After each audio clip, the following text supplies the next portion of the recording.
जय श्री कृष्णा। आप सभी का हमारे YouTube चैनल पर बहुत बहुत स्वागत है। आज मैं आप सभी को भगवान जगन्नाथ के अद्भुत स्वरूप के रहस्य के बारे में बताऊंगी। भगवान जगन्नाथ साक्षात श्री कृष्ण है। युग बीते संसार में पांचों तत्व समान, कभी न बदले प्रकृति और न श्री भगवान। सब कुछ बदलने के बाद भी ईश्वर जो सतयुग, त्रेता और द्वापर में था, वही ईश्वर आज कलयुग में भी विद्यमान है। वह तीनों काल में सत्य है तथा उसकी प्रकृति भी। भक्तों के लिए कई बार अनेक रूप धारण कर उन्हें इस संसार में आना पड़ता है। त्रेता युग में राम अवतार में भगवान श्री राम ने बाली का वध किया।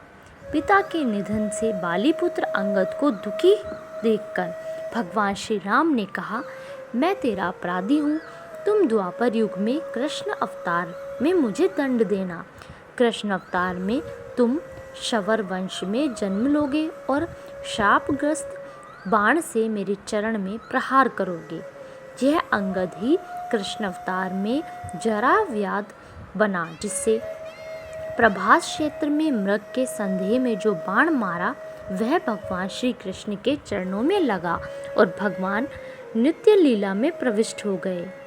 जरा व्याध ने इंद्रप्रस्थ जाकर पांडवों को भगवान के परलोक गमन की सूचना दी। अर्जुन सहित पांडवों ने वहां आकर भगवान के दर्शन किए। उसके बाद द्वारकापुरी समुद्र में डूब गई।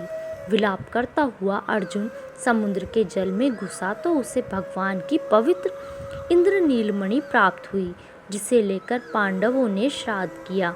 बाद में समुद्र जल से प्राप्त वस्तु को समुद्र के जल में ही विसर्जित कर दिया। भगवान की लीला से वह इंद्रनीलमणि पश्चिम समुद्र से बहकर पूर्वी समुद्र के किनारे पुरुषोत्तम क्षेत्र जगन्नाथपुरी में पहुंच गई। वहां जरा व्याध के वंशज विश्वासु वैष्णव ने श्री कृष्ण देह से निकली उस इंद्रनीलमणि को प्राप्त कर गुप्त रूप से कंदरा में स्थापित कर दिया और अपने परिवार के साथ उसकी पूजा करने लगा। इस विग्रह का नाम उसने नील माधव रखा। श्री जगन्नाथ विग्रह यही श्री कृष्ण तेज से उत्पन्न इंद्रनीलमणि विग्रह है। अतः साक्षात वासुदेव कृष्ण है। हर एक 12 वर्ष के बाद भगवान जगन्नाथ नवकलेवर धारण करते हैं। तब भगवान जगन्नाथ की दारू मूर्ति के अंदर कृष्ण सत्ता पूजन के रूप इंद्रनीलमणि मूर्ति प्रतिष्ठित की जाती है। श्री गोपाल सहस्त्र नाम में भगवान श्री कृष्ण का एक नाम जगन्नाथ दिया गया है। भगवान जगन्नाथ साक्षात सच्चिदानंद कृष्ण रूप हैं। भक्तों को पावन करने वाले व कलयुग के कलमश दूर करने वाले हैं। भगवान जगन्नाथ का ब्रज से अटूट संबंध है। एक बार द्वारका में भगवान श्री कृष्ण रात्रि में सोते समय हे राधे कहकर क्रंदन करने लगे। रुक्मिणी आदि रानियों ने सुबह जब उनसे रात्रि में सोते समय इस प्रकार का क्रंदन करने का कारण पूछा तो भगवान ने मुझे तो कुछ याद नहीं है ऐसा कहकर बात टाल दी। सभी रानियां आपस में कहने लगी, हम सब 16,000 रानियां कुलशील रूप गुण में किसी से कम नहीं है, फिर भी हमारे प्राण वल्लभ श्री कृष्ण राधा नाम की गोप कन्या में इतने आसक्त क्यों हैं? माता रोहिणी चूँकि ब्रज में उनके साथ रही है, अतः उनसे पूछने पर इसका सही कारण पता चल जाएगा।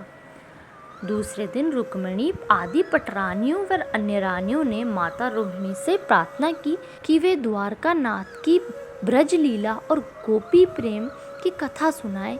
माता रोहिणी जी ने सुभद्रा जी को द्वार पर नियुक्त कर दिया और आज्ञा दी कि किसी भी पुरुष का प्रवेश आज अंतःपुर में निषिद्ध है, चाहे वह स्वयं श्री कृष्ण ही क्यों ना हो। द्वार बंद करके वे रानियों को भगवान श्री कृष्ण के प्रति गोपियों के अलौकिक प्रेम की कथा सुनाने लगी। जैसे ही रोहिणी जी ने वज्र की माधुर्य लीला का वर्णन शुरू किया।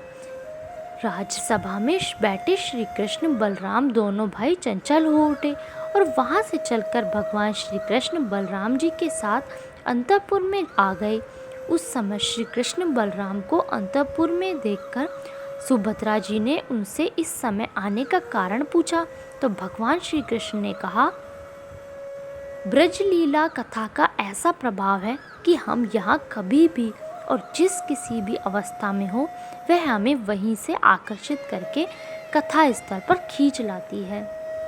सुभद्रा जी ने उन्हें द्वार पर ही रोक दिया, लेकिन द्वार पर खड़े ही खड़े उन्होंने रोहिणी जी द्वारा सुनाई जा रही अपनी ब्रज की मंगलमयी रास विहारी की कथाओं को सुना, तो उससे दोनों भाई प्रेमानंद में विह्वल हो गए और आंखों से प्रेमाश्रु बहकर गले व वक्ष स्थल तक को भिगोने लगे। उन्हें देखकर सुभद्रा जी को भी महाभावावस्था प्राप्त हो गई और उन तीनों भाई बहनों के शरीर ऐसे द्रवित होने लगे जैसे मोम की प्रतिमाएं पिघल जाती हैं। उनके नेत्रों के स्थान पर सिर्फ नेत्र गोलक ही रह गए, हाथ पैरों के पंजे लुप्त हो गए, मुंह नासिका के छिद्र आदि अदृश्य हो गए। स्वचरितम स्मर स्मर दारु भूतो मुरारी, अर्थात अपने व्रज प्रेम की रहस्यमयी लीलाओं को सुनकर प्रेम के वशीभूत वे काष्ठ की तरह जड़वत हो गए, निश्चल स्पंदन रहित। भगवान श्री कृष्ण के आयुध श्री सुदर्शन जी भी पिघलकर लंबे आकार के हो गए। उसी समय देवर्षि नारद भगवान के दर्शन के लिए द्वारका धाम में पधारे। देवर्षि नारद की तो सब जगह अवगति है, अतः जब वे अंतःपुर में पहुँचे और वहाँ उन्होंने भगवान के अद्भुत स्वरूप के दर्शन किए तो कुछ क्षण के लिए वे भी स्तंभित रह गए। नारद जी ने श्री कृष्ण बलराम सुभद्रा के प्रेम से द्रवित अंगों को देखा तो संसार के कल्याण के लिए भगवान से प्रेम रूप स्वरूप में ही रहने की प्रार्थना की। भगवान ने वरदान देते हुए कहा, कलयुग में हम इसी रूप में रहेंगे। यही स्वरूप है भगवान जगन्नाथ का जो पुरी में विराजमान है। सतयुग में उपासना का क्षेत्र बद्रीनाथ धाम, त्रेता में रामेश्वरम, द्वापर में द्वारकापुरी और कलयुग में जगन्नाथपुरी है। यहाँ पुरुषोत्तम भगवान निवास करते हैं, इसलिए इसे पुरुषोत्तम क्षेत्र भी कहते हैं। कलयुग में भगवान जगन्नाथ और उनके पुरी की उपासना का बड़ा महात्म्य है।